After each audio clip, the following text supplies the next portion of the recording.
What are your new COVID purification rituals? When you get home, how many of you immediately go to the sink and wash your hands? Yeah, that's probably a good practice now. What other rituals have you now taken on with COVID? Masks, yeah, yeah. Distance, very good. I now immediately when I see a good friend, even though I haven't seen them in a long time, I resist the impulse to hug and I do this to show them I really want to hug them, but I can't. And we'll bump elbows, we'll do a namaste. So all of these purification rituals that we're going through keep the germs out and shield our vulnerability from disease. And of course, purification rituals are not new. In fact, some would posit that as soon as there was human civilization, there was the beginning of purification rituals. When I was taking an African theology class back in seminary, my professor said that all religions, no matter how global or tribal, all have these purification rituals that keep the pure from the impure. And he noted, no one really would ever build a shrine next to the toilet, right? And I noticed that my prayer desk at home is the furthest spot from the litter box, So, I mean, there's this intuition, this impulse to keep what we revere and respect and believe is holy away from what is filth and dirt. And this is one way of showing our respect and our reverence. And the Jews of the first century and of today have these purification rituals, and so do we. And this is to show that we understand that God is holy, and we have reverence for that, and we have respect for that, and that life with God is holy. So these rituals make life recognizably holy. And this also for the Jews at that time and today was a way of preserving a Jewish identity, because the Jews were often the victims of empires that came through that could crush them and annihilate them. So these rituals also were a part of making sure that they existed as a people by an identification mark. Today in the Gospel of Mark, we seem to see an argument about Jewish purification rites. I say seem to see because it's not particularly about Jewish purification rites. It's not anti-Jewish at all because everyone in the scene is Jewish. Not only the Pharisees and scribes, but Jesus, his disciples, the crowd, everyone is Jewish. What it does indicate is that there was a diversity of practice in first century Palestine. But the moment here is really to set up a teaching that Jesus wants us to know about. And this is about how we can go sideways with our fixation on purity, that it can move beyond our desire to have reverence, respect for what is holy, and to notice the holiness of life, to a fixation around that thing as an end in itself. And Jesus today is trying to get the crowd to do examination when we go sideways. But first, why do we go sideways? Why do we begin to fixate on these rituals above and beyond the intention of the ritual, which is to notice holiness? So what happens is that holiness is then fixed on the actions rather than the grander thing that God is holy. Right? The rituals themselves do not give holiness. So one of the reasons we go sideways is this phenomenon called projection. And in psychology, projection is to take something within yourself that makes you uncomfortable, a thought, an emotion, an understanding that you don't like, perhaps, and sometimes even if you like it. But whatever it is, it's making you very uncomfortable. And instead of doing the examination on that, the feeling and emotion is dumped outside. The thought is dumped outside and lands on something around us. And usually that something is maybe the person closest to us becomes the person who takes our projections. It could be a person of authority, someone who should, in your mind, either fix it or change so that you can be more comfortable with what you're feeling. Another place of projection is on the stranger, the alien, especially the one who is most different from us, the other. So you can easily see some of this in our society when we dump maybe our own history of violence onto a certain group and say they're the ones who are violent, right? So this is what projection is. And what happens is some of the resulting ways we do the projection is we judge. We judge that person very harshly.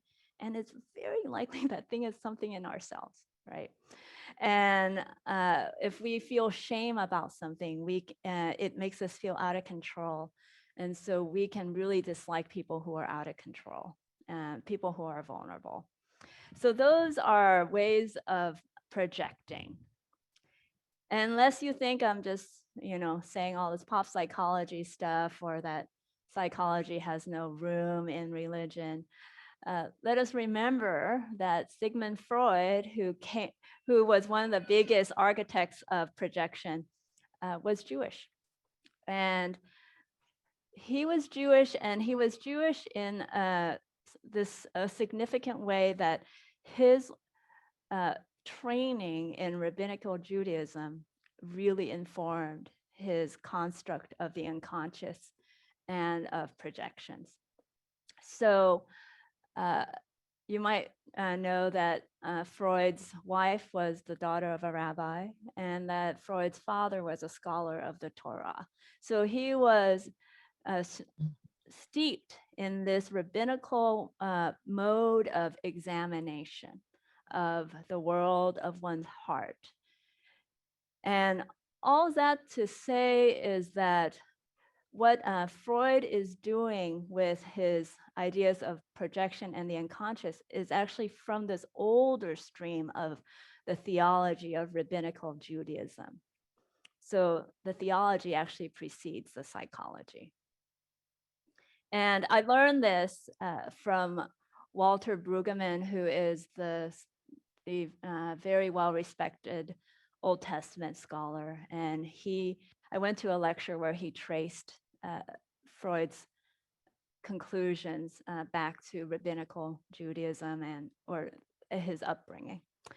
So what you see today when Jesus is talking is he's actually using what is one of these streams of examination. And instead of saying the unconscious, Jesus talks about the heart and what's inside the heart.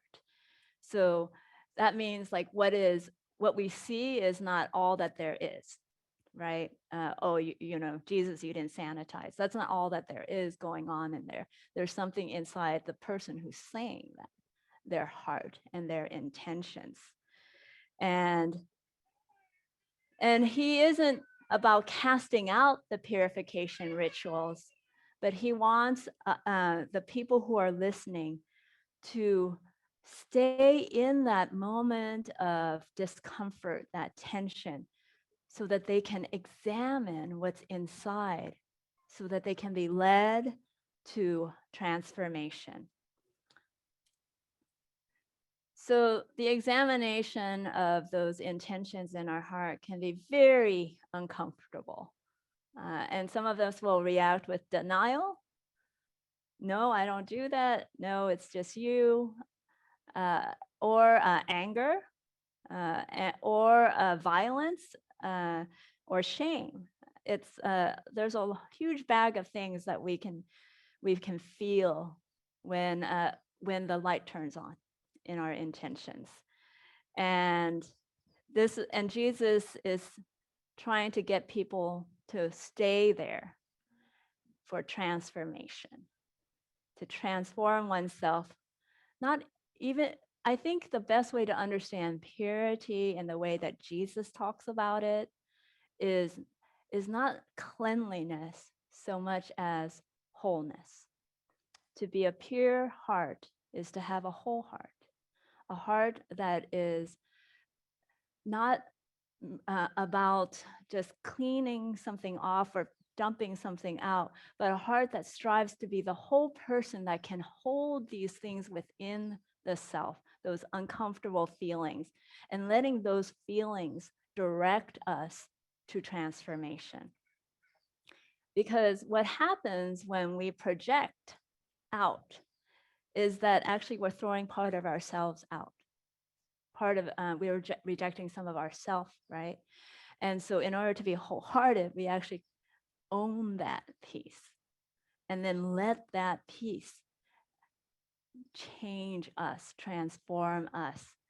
And now I don't know about you, but when I get caught on some of my own stuff, like the nastiest thought I can think or the worst kind of emotion I can exhibit, it is really hard on my ego. Because I think I'm a pretty good person, right? But that's really not what it's about, right?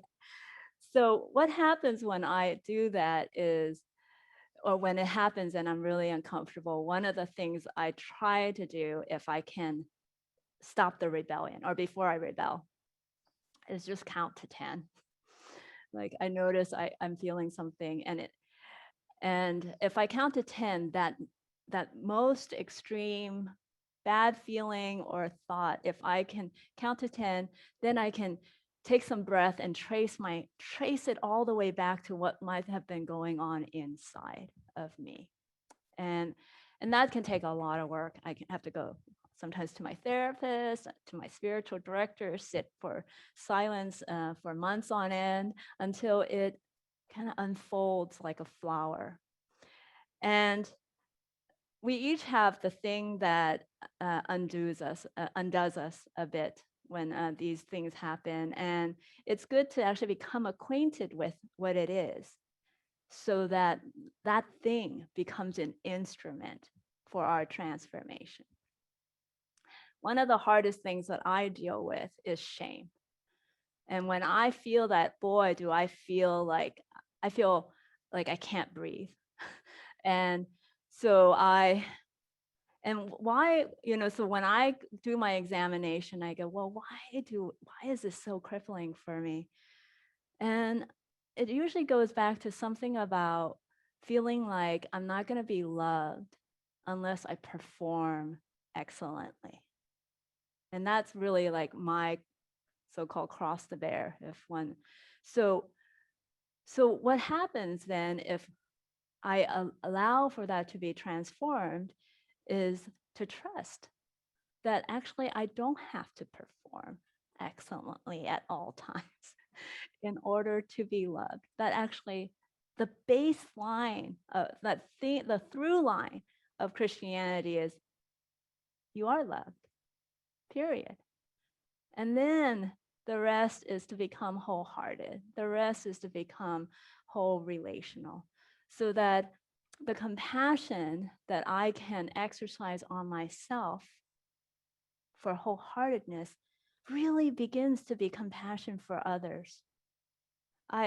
I have learned so much in this last few years, having been brought to my knees by shame, that now that I can gain some trust in this reality of love, when I see other people in pain, the compassion is so automatic. It's just different than it used to be. And and and also, I used to, I think, well, my life would be better if other people would just change. And of course, there's another psychological term for that, and that's called delusional. Right? So, so, uh, so this thing that Jesus is calling us to do in Mark is really to stay in the crucible of the tension, the pain, the discomfort, and breathe through it so that our failure breathes us and gives us ourselves back and God's wholehearted love for us, and then we can give it to one another. So this is the invitation. There's always an invitation in these places. The invitation is always to receive the love that is already true for us, to release those false stories that we tell ourselves about what it is that needs to happen before we are loved, and what needs to happen before we can love somebody else. And in that, we will cultivate a life of wholeheartedness, wholehearted relationship, and compassion. Amen.